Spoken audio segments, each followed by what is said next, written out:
যাদের মনের চর্চা কম তাদের মধ্যে গোঁড়ামিটাও বেশি। তাদের সামান্য নতুনত্ব দেখলেও কিন্তু বাধে। এটা রবীন্দ্রনাথ ঠাকুর বলেছেন। আবার এমন পৃথিবীতে কিছু জিনিস আছে যেগুলোর কাছে হার মানতেই হয়। যার প্রবল প্রতাপ তার কাছে একটু কমজোরি, সে কিন্তু হার মানবেই। যেমন সূর্যের কাছে চাঁদ হার মেনে যায়, আবার সমুদ্রের কাছে নদী হার মেনে যায়,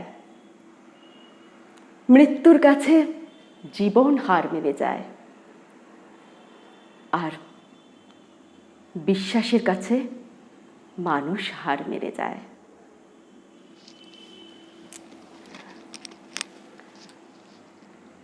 আবার ভালোবাসার মানুষ কেমন হবে?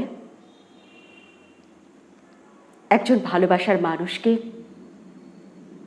ভালোবাসার প্রেমিককে তার প্রেমিকা বলছে,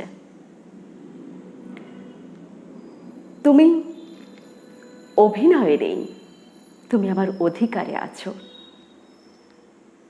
তুমি আমার ভালো লাগায় নয়, ভালোবাসায় আছো। তোমার উপর যতই রাগ অভিমান যাই করি না কেন, দিনের শেষে মনে হয় তুমি ছাড়া আমি কিন্তু একদম শূন্য। কি সুন্দর না কথাগুলো! এই কথাগুলো তসলিমা নাসরিন বলেছেন।